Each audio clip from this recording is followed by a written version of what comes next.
What's up, camera? So I have a question saying, how can a person learn to think positive while they are surrounded by corruption? What I am asking is, what technique can be used to train myself to think positive while I am living in a very troubled environment with problems galore? Is there some way to develop a positive thinking pattern while surrounded by the opposite? Short answer is yep.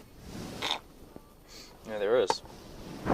So when you say corrupt or troubled environment, I'm not sure whether you mean like in your home with your partner or your family, mum and dad, or at work, school, or just the general wider context of society, but that doesn't matter.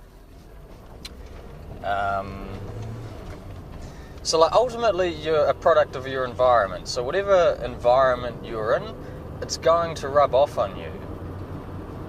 You know, so the best thing that you can do, and this probably isn't possible, but the best thing that you can do is just remove yourself from that environment completely.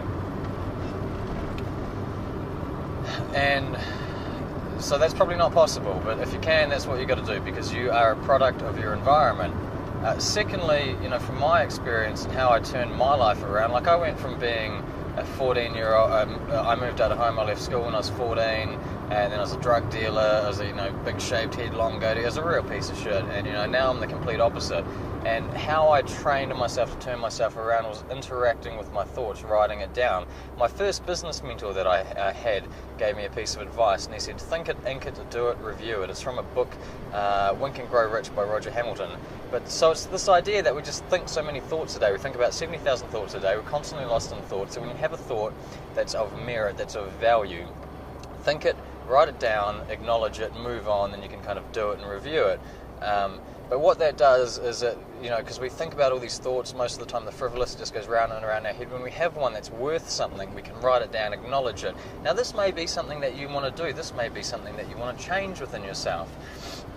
Whatever, but write that down. And so, like, from my experience, I've been carrying a notepad around for like 8 years, and whenever I've got things I need to do or interacting with my thoughts, I write them down. And I've essentially reprogrammed the way that I look at my life and the way that I do things, the way that I feel about things, because like we live very, very unconsciously. A lot of the time we're on autopilot. We just go through life, going through the motions. Whatever happens, whatever experience happens to us, is kind of predetermined by our past values, beliefs, our experiences, things like that. So, few things that you can do. One, get a notebook, and just write things down as they happen, as they're important to you. When you say, look, these are things that I want to change, or these are things that I've got to do.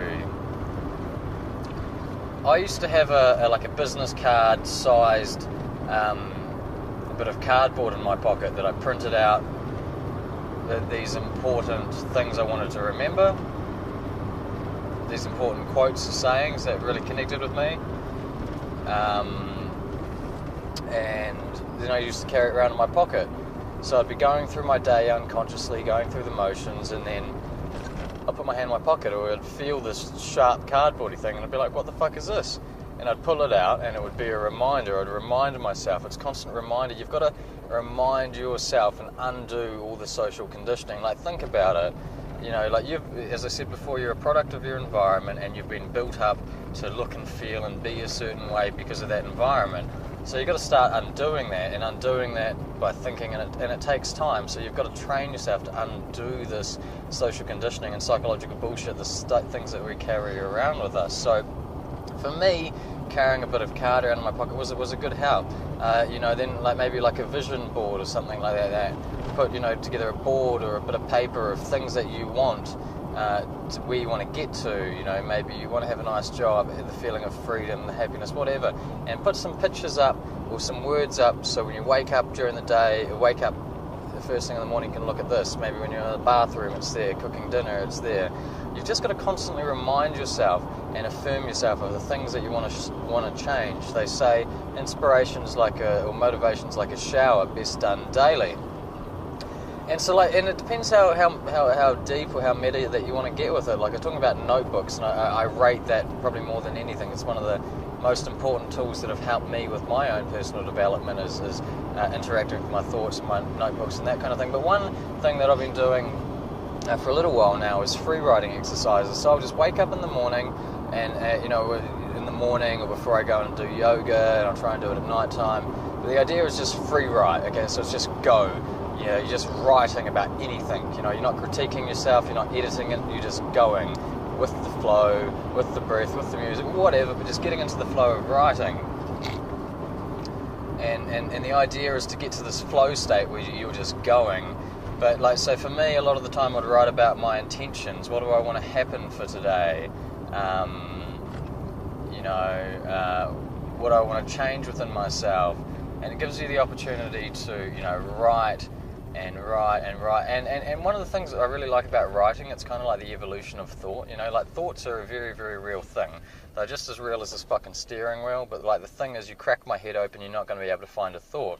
But like, when you write things down, that's called a neuromuscular activity. It's your brain neuro interacting with your muscles, muscular activity. It's kind of like the evolution of thought, if you will. You firstly got to think it, then it evolves into some ink on paper or words on the screen. Yeah, so I think there's huge power in writing things down. It's interactions with your body as well, your thoughts in your body, and it's also interactions with you, spending time with yourself. You're not taking on any messages outside of you. You're not listening to what this dickhead talking to a camera is saying. You're not listening to that fucking bullshit on TV. Throw your fucking TV away if you don't already, if you haven't already. You're not interacting with these messages that are coming from outside of you, Facebook, Instagram, whatever. One of the good things about writing, and try and do it with pad or pen or notepad if you're really fluent, but one of the things, notepad, keyboard, one of the things about the keyboard is you constantly want to try and edit yourself, so be careful of that. Anyway, I'm going to stop this video here because I could just keep going and going and going and going. So you asked me, can you train yourself? Yes, you've got to condition yourself. Oh yeah, and fucking the best thing you can do is go back to your basics, eat proper food, and I mean proper food that doesn't come in a box or a bag, real fucking veggies, and work out, just exert your inner monkey, because you've got to be in physical and mental alignment, to be able to get to that kind of stage. And it's pretty simple, you are what you eat, so fucking eat good food and work out just because we need to. I put up another answer to a question that's about working out, and I'll be making a point of view soon. Anyway, I just had a really, really strong coffee, so that was a lot of words that came out of my mouth. Take what's useful, discard what's not. Any more questions, fire away. Go to ALIGTKY.com, ALIGTKY.com. Look at my stuff, subscribe to my stuff. If you like my stuff, tell me about the stuff. It's good for my ego and stuff. See ya.